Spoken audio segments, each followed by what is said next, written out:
I'm not saying that the other forms of couples therapy that are currently in use and popular are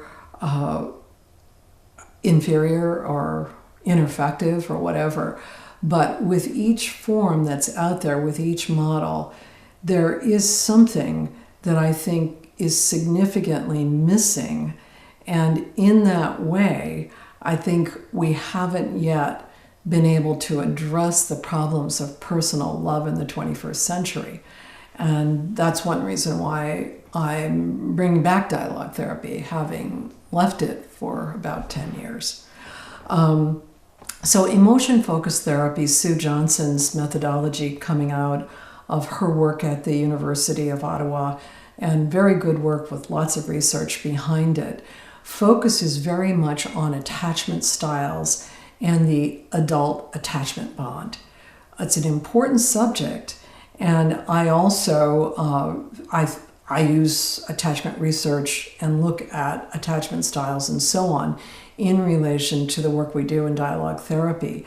However, I think that secure attachment and taking the model from the parent-child attachment bond, the model for adult pair bonding, is really insufficient for the challenges of personal love.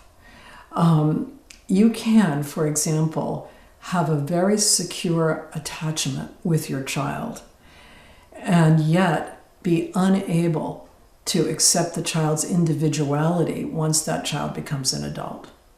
Having a secure attachment bond, having an openness to warmth and an interest in your beloved does not actually guarantee that you will have skills in accepting what causes you great emotional difficulty in a relationship.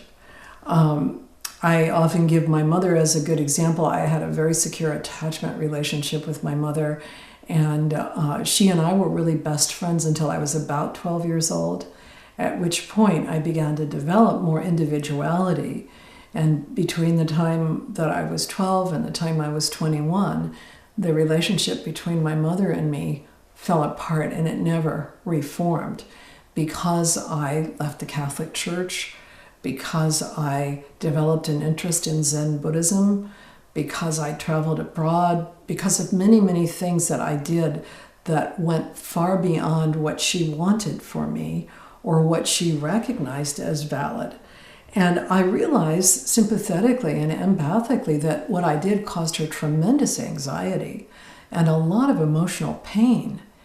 But she wasn't able to manage that pain in a way to stay interested. She couldn't ask me questions. She would say, "Stop, don't talk about that," because it caused her too much pain when I talked about my interest. Similarly, in couple relationships, when people cannot manage their own feelings of humiliation, shame, anxiety, sadness in the face of something that the partner is saying, their attachment styles won't really matter that much.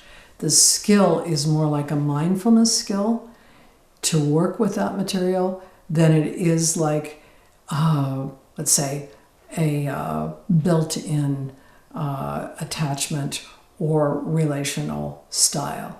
So because of the demands of negotiation with an equal and the desire to be witnessed as an individual that are a part of personal love, I think that attachment theory, attachment theory and attachment models are not adequate to the couple issues that couples are presenting in this period of time.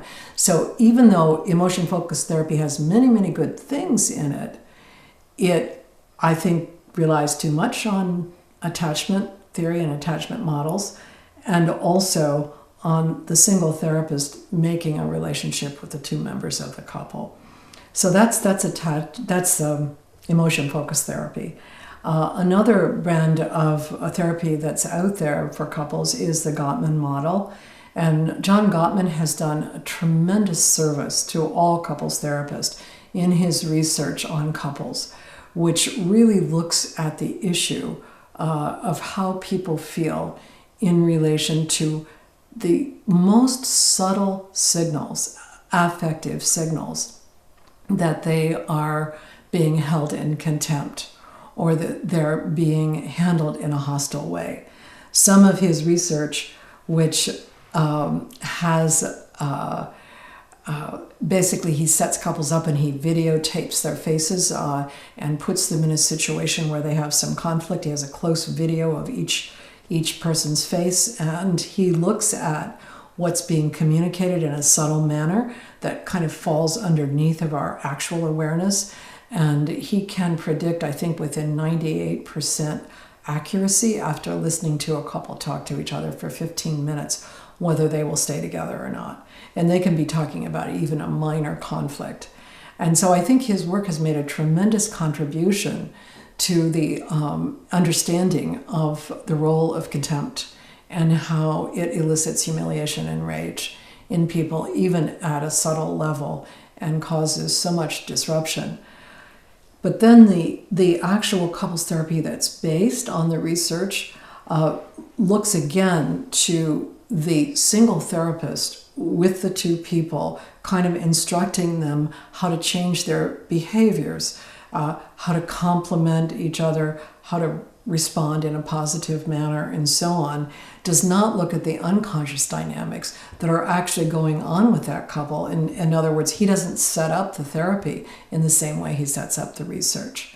And so in that way, while his methodology in research has helped us understand projective identification and helps us understand this subtle affective communication, the therapy that's built around that doesn't necessarily address that communication.